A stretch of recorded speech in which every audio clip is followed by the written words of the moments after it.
हमारी मीना बहुत प्यारी बच्ची है, लेकिन उसमें अभी भी बचपना है। हमारे तौर तरीकों को नहीं जानती है ना, लेकिन आहिस्ता आहिस्ता हम उसे सब सिखा देंगे।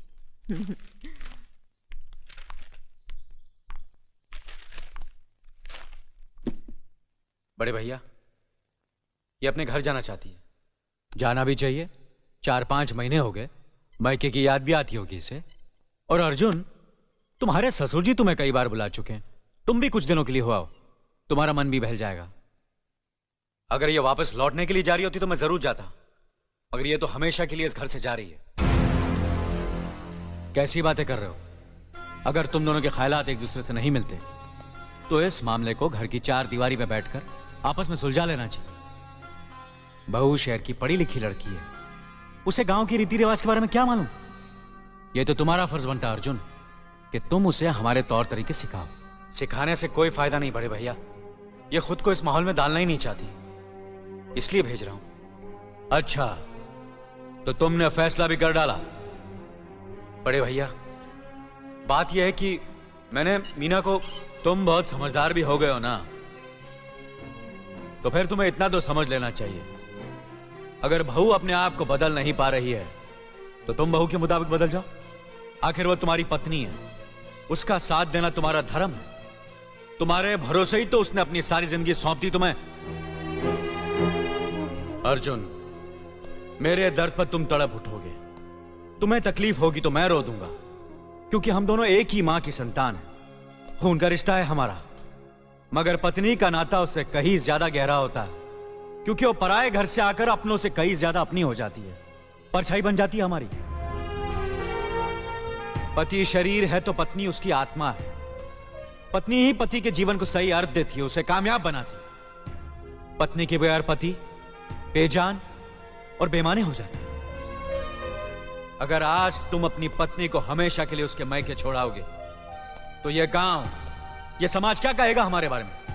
जरा सोचो अर्जुन, न्याय के सिंहासन पर बैठकर जो लोगों के अच्छे बुरे का फैसला करता है, अगर उसी के घर में नाइंसाफी होगी तो लोग हंसेंगे हम पर, किसी को मुंह दिखाने के काबिल नहीं रहेंगे हम। बड़े भैया, मुझसे भूल हो गई, मुझे माफ कर दीजिए। मुनीम जी। जी मालिक। जायदाद के दस्तावेज लाइए। जी अभी लाया। बहू, पति ही पत्नी की असली शक्ति होती है। हमारे पुरखों ने कुल धर्म पत्नी के बारे में कहा है, जो पति के काम में उसकी मददगार हो, उसे अच्छी सलाह दे, जो दासी की तरह उसकी सेवा करे, मां की तरह उसे खिलाए पिलाए, लक्ष्मी का रूप हो और धरती की तरह उसमें सहन शक्ति हो, वही आदर्श पत्नी होती है। औरत की सोच मर्द का मुकद्दर बनाती है। वो जब बनाने पर आती है तो कुटिया को महल कर देती है, और जब बिगाड़ने पर उतरती है तो महल को मिट्टी का ढेर बना देती है। मालिक, ये जायदाद के दस्तावेज हैं। हमारी जमीन जायदाद कहां कहां है और कितनी है, उसका हिसाब किताब ना बाबूजी को मालूम था, ना हम तीनों भाइयों को मालूम है। बहू, तुम पढ़ी लिखी हो, आज से इसका हिसाब किताब तुम देखोगी। लक्ष्मी जी। अपनी चाबियों का गुच्छा और ये कागजात बहू को दे दो।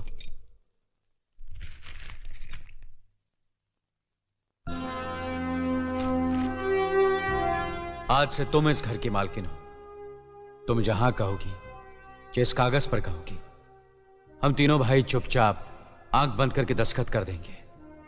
जैसा कहोगी वैसा ही करेंगे। बस एक ही विनती है बहू, हम तीनों भाइयों को अलग करने का ख्याल अपने मन में कभी आने मत देना।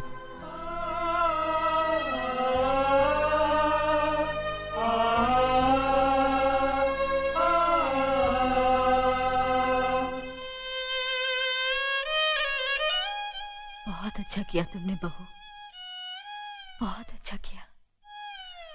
इनकी आंखों में आंसू देखने की हमने सपने में भी उम्मीद नहीं की थी, लेकिन तुमने हमें दिखा दिया।